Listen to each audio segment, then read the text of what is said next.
Personel militer Rusia terekam mengibarkan bendera Korps Marinir di gedung administrasi wilayah Vuhledar.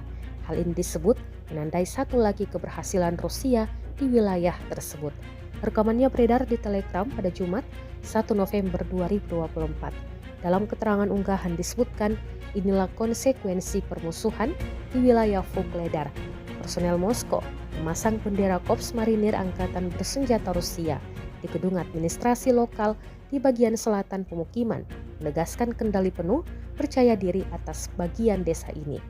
Selain itu, pasukan Vladimir Putin juga mengklaim kemajuan Angkatan Bersenjata Rusia ke arah utara hingga 3 km.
Download Tribun X sekarang, menghadirkan lokal menjadi Indonesia.